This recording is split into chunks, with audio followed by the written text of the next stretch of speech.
Welcome to Real Talk with Coach Sherri. This podcast is for everyone who craves self improvement and awareness. I am most excited to connect with the 50 and over crew because we are vintage and made up of complex experiences that has us aged like fine wine, which increases our value each and every day. There's always room to learn and grow. So, for this podcast and for all of my Real Talk with Coach Sherri podcasts, make sure you have your pen and paper ready to take notes and reflect on life's wisdom. Cheers to real talk and seasoned dialogue. Join the conversation in the comment section. So, this morning I asked a question in one of my shorts of what are you tolerating? And you responded in the comment section. We were able to continue the conversation, but I had others that also contacted me offline. I noticed the pattern, and the pattern was around fears and obstacles. And so, this episode, we will discuss addressing fears and obstacles that prevent you from eliminating tolerations. And this is a crucial step in the process of improving your life and reducing stress. And I'm going to share some effective strategies to help you overcome these challenges. So, you really need to identify and acknowledge your fears. A lot of times, people have fears. We have those fears and we don't acknowledge them, we just brush them off. Some people may point it out to you, oh, you know what? You seem really nervous or afraid of this next move. Or if they give you something, they may say, are you afraid to do this? Do you have any fears around this? And because you're not aware of it, you will always say no. Or you may be aware of it and just say no because you don't want to admit it. You might think, oh, if they think I'm fearful, then I'm not going to be adequate or competent to complete it. But if you have those fears, you need to be able to see those fears, own those fears, so that you can work through them and be even that much better. Don't be ashamed. It's always room to grow, and everything is a learning experience. So you definitely need to identify and acknowledge them. And there are people that have many fears. Sometimes people wake up with those fears.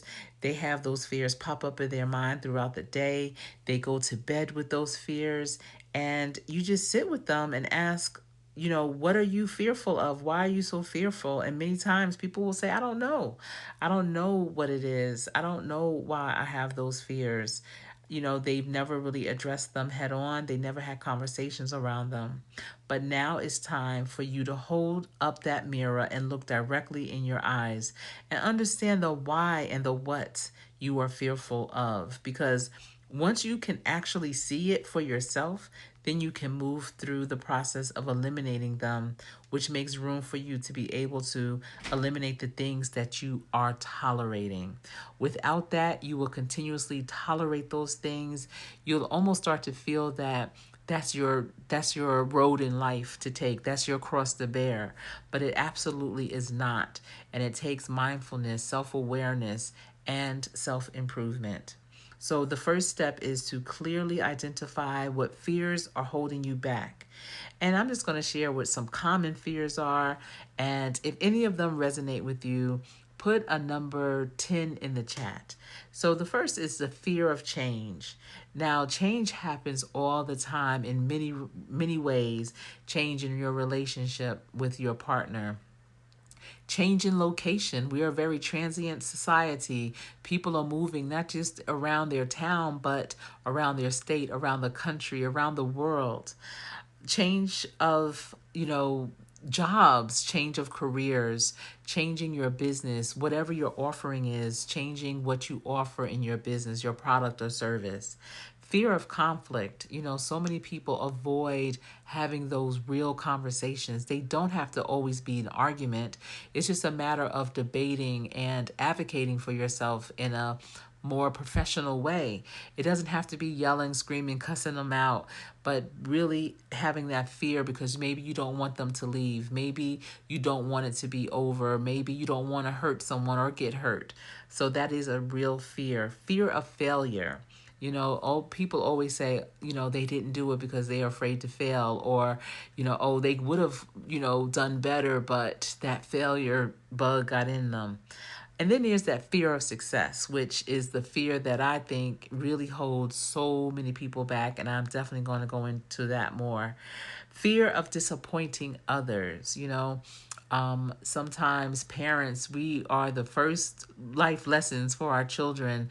And, if you put that in your child's mind that you are disappointed in them when they don't do something that you feel they could have done better, you have to remember you're not disappointed in them.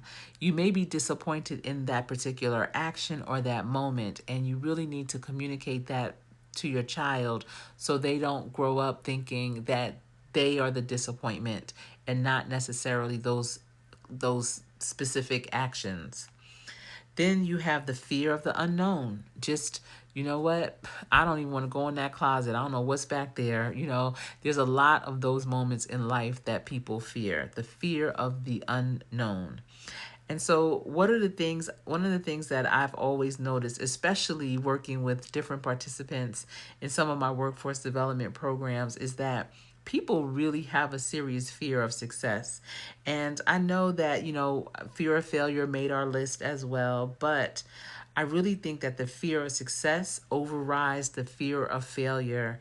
And one of the reasons is because there's a lot of challenges and obstacles in life which involves the lack of social capital, the lack of having a network. And that can be also a mentor, someone that is mentoring you through the new thing that you're going into. I feel like everyone needs a mentor no matter what level you're on, because there's always going to be people that are leveled up from you, or doing something in a bigger way that's a little different than you, that can help you navigate your next move and give you that blueprint. Um, and how to move in your career, how to move in your education, your relationships. And so without that social capital, when you reach those next levels in your life that you have been striving for and wanting, and those are part of your goals, sometimes the fear overcomes you, the fear of success, because you don't know what those higher levels look like, feel like. You don't have any examples. You don't have anyone maybe in your corner that can say you definitely can do it. They may say it, but in the back of your mind, the minute you slip up, they are telling you, I told you so. And that I told you so can hit real hard. So you may have seen those types of successes on television, but not personally. So I encourage you to go out and look for a mentor, look and see what other people are doing, and ask them. It doesn't have to be anyone really close. 9 times out of 10, it won't be. And say, you know what? I'm really wanting to elevate to a level similar to yours. And I'm wondering if you could possibly be a mentor to me. Or can I get some moments to speak with you so that you can share with me the blueprint? Look over my credentials, my bio, and tell me what am I missing and what can I do to make myself more attractive for those next levels. What are some of the things I should look out for? And all of that helps you so that you won't be afraid when that success comes. All right. I always tell people, because this is happening to a lot, they're wondering what is going on in my life. Like, why me? I just had a conversation with a young woman last night, and she was saying that she's having a lot of challenges in her career, and she's just not understanding it, and she just wants it to be over. Like, listen, I feel like I learned my lesson. I don't want to have these challenges anymore. But I'm telling her, God puts us through these tests so that we can have that testimony, and He gives us what He knows we can handle. Our assignments are specific to us. He has equipped us to handle them. So I said, handle it with stride and remember these things, remember these moments, because when you get through it, it's going to be these moments that's going to keep you going, and recognize that even when you get to that success and it gets hard, it won't be as hard as you will have it right now. So, those are right now, whatever challenge you're going through, whatever fears you have, this is your practice. And I always say practice every day, practice. So when you get in, you will always play to win, because practices are harder, much harder than the game.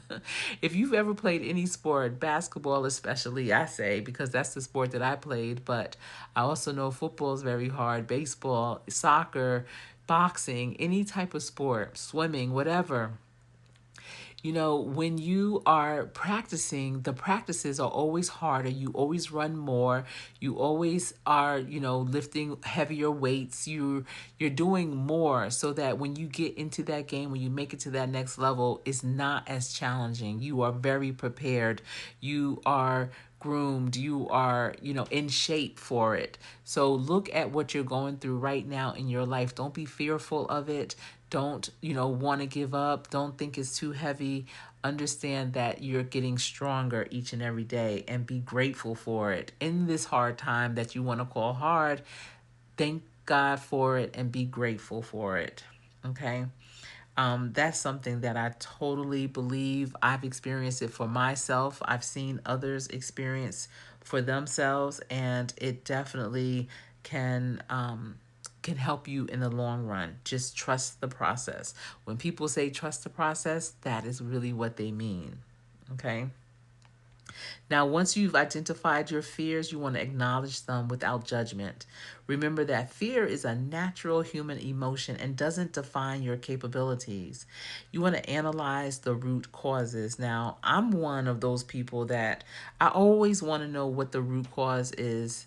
You know, why did that happen? Where does it come from? A medical challenge. I don't want to just know that, oh, here's the medicine you can take or the band-aid to put on it. I want to know why it came in the first place. If it's someone's attitude or their behavior, how they're showing up, I want to know what is the root cause, what's going on in your life right now to make you not perform the way that you can perform. When you understand the root cause, it clears up space to make those changes that are needed. So when you start seeing and feeling yourself changing, maybe you're quick to anger or you're wanting to recoil and not be as social anymore when you were in the past. Start to understand what is the true root cause. I know with it being in the holidays and people have lost their loved ones, circle of life is never easy. And sometimes you may feel like, I don't even want to go out. I'm not in the mood. Do the opposite. Go out. Make yourself get in the mood so that you can shake that feeling and that fear too, of a parent and, oh, my kids are going out and what's going to happen. You have to trust God and have more faith than fear.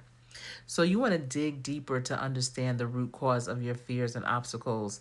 And here are some questions you might want to ask yourself to help you dig deeper and write these down. Are they based on past experiences?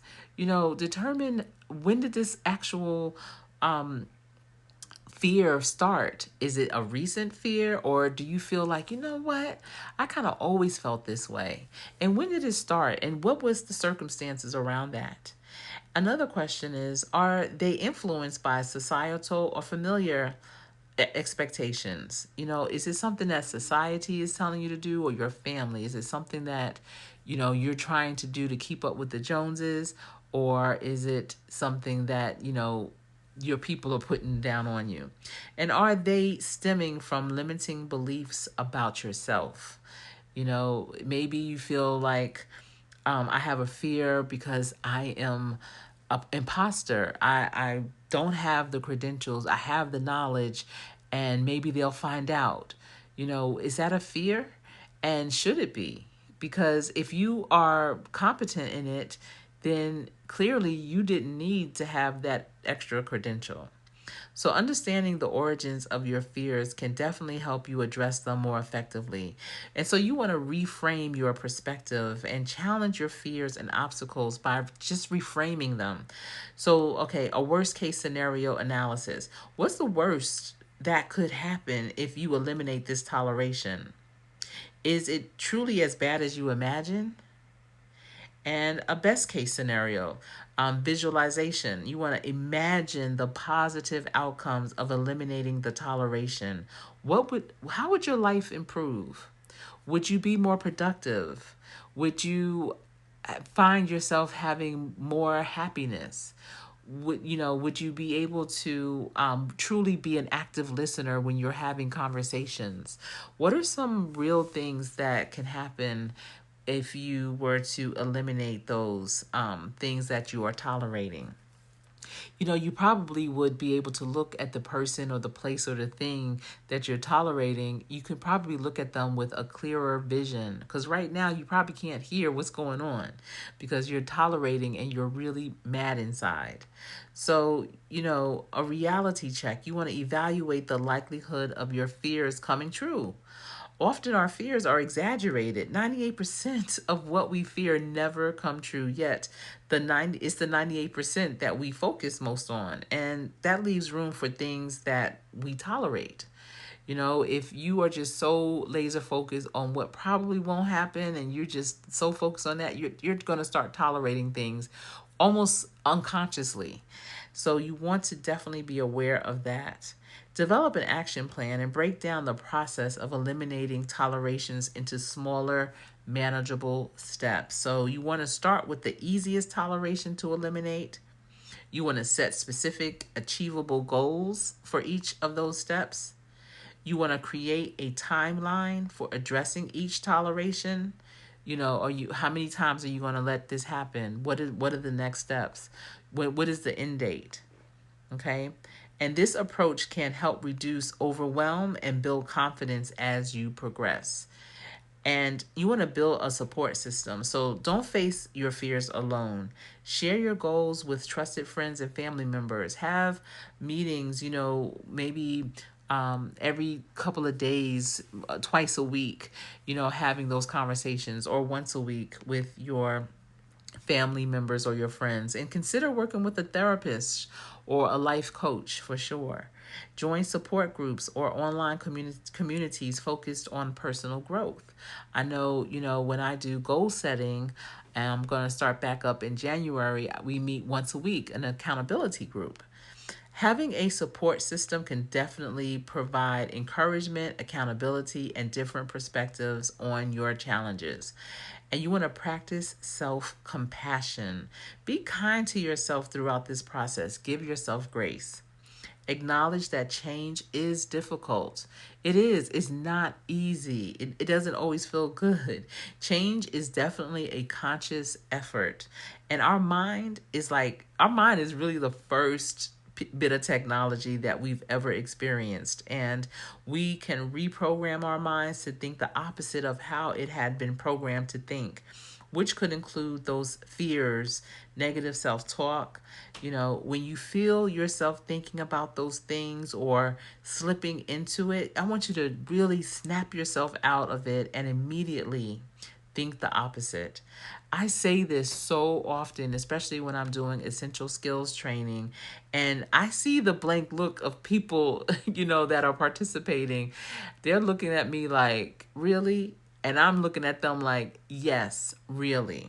You absolutely can think the opposite. And if you do it often enough, it can become a habit. You may be saying, like, well, Coach Sherri, come on, that sounds way too simple. It is. And it is just that easy. We have control over our thoughts. And I want you to also remember it really takes 6 months for anything that you're trying to change within yourself, within your life, to become a new habit. People think, oh, I did it one and done. I did it for a whole week. I did it for a weekend. I've been coffee free now for a month, but I know that it's not a habit. I can backslide at any moment. Literally, I'm thinking about those nice holiday coffees and stuff, the pumpkin spice and all that. I love those. But I am not going to backslide because I'm developing a new habit of not drinking coffee, not having all that extra sugar. So I want you to celebrate the small victories along the way. Learn from your setbacks without harsh self-criticism. Look for the lessons learned and the things that you do on a daily basis. And be grateful for those lessons, good, bad, and indifferent, because they're going to all make you better, all of those lessons. Self compassion can help you maintain motivation and resilience. as you work to eliminate tolerations. I want you to just love yourself and only refer to yourself in a positive way. When you speak of yourself, don't point out all of your flaws and all that just to kind of make the other people feel more comfortable. I want you to love yourself and only talk about yourself in a positive way. And if people can't receive it, that's their problem. Develop coping strategies. I want you to equip yourself with tools to manage anxiety and stress. Practice mindfulness or meditation. Use deep breathing exercises. Engage in regular physical exercise. And now, this is really important because I say this all the time. You know, I say it in the beginning for you to get your pen and paper ready, but journal about your experiences and emotions. That means put pen to paper and write it down. Journaling daily is very therapeutic, and there's actually a book, and I believe it's called Morning Pages. And Morning Pages goes into the importance of the process of writing for 5 minutes straight every morning. First thing in the morning, when you get up and, sit down and take pen to paper and write whatever comes to your mind for that day. I'm not saying get up and pull your phone out or your iPad or your laptop and start typing or whatever. No, it has to be pen to paper. And as you continue to do that type of exercise, every week at the end, you want to look back on the things that you've written and you'll start to see a pattern. At first, it's going to be kind of nonsensical. You're going to just be like, all right, maybe I'll write about a dream that I had. Then you'll start thinking about what you have going on for the day. Then you'll start looking around your space and noticing things and really re-admiring things that you have purchased years back and remembering how much you love it and writing about that. But you'll start to see a pattern, and with that pattern, you'll start to have more ideas generating in your mind. You'll start to understand like, I want to implement this, so you'll start to really become more innovative. And also keeping a journal for things that you are grateful for. At the end of each night, write down at least 3 things that you are grateful for from that day. Have a mindset of gratitude. These techniques can really help you stay grounded when facing fears and obstacles. You want to gradually expose yourself to discomfort. And you might say, Coach Sherri, what? Why would I want to expose myself to discomfort? And you want to use the technique of gradual exposure to build your tolerance for discomfort. And now that's one tolerance you want to have. So there are times when I personally have feelings of being off balance and not as comfortable. I feel kind of like awkward, and I am very in tune with myself. So when I'm feeling off balance, I'm realizing that I'm growing. And then I start to, think about um I'm learning something new, and it feels like being kind of like a toddler or an adolescent as they grow and their bodies are awkward. Maybe their legs are growing longer than they can handle, or maybe their feet are getting too big and they're just awkward and off balance, and that's because they're growing. So I look at those feelings as I'm growing and getting bigger and better. So I enjoy being in those moments when I have that type of discomfort. So I want you to start with small changes that push you slightly out of your comfort zone. Gradually increase the difficulty of the tolerations you address. Reflect on your successes to build confidence. Now, this approach, it can definitely help you build resilience and improve yourself so that you can handle change. Remember that addressing fears and obstacles is an ongoing process. Be patient with yourself and persistent in your efforts as you successfully eliminate tolerations. You'll likely find that your confidence grows, making it easier to tackle more challenging obstacles in the future. I really love sharing this information with you, and I'm hopeful that you will definitely drop down in the comment section and let me know which of the things that I had mentioned in this podcast that you are had that aha moment about, or that you're going to implement in your life because you were like, wow, that's something I want to really start doing. Let me know, and put a red heart in the comment section if you enjoyed this real talk moment with Coach Sherri. And please be sure to give it a thumbs up. And again, leave that comment. And just remember that, tolerating things that you feel you have no control over, you really need to understand what's really going on. Get to the root of it. Always keep in mind that you have the power to make the changes in your life that you seek. And you do deserve the life where you have greater frequencies of success, love, and joy. Listen, remember, practice every day. Practice so hard that when you get into play, you will always win. It's been my pleasure sharing this information with you. I am Coach Sherri.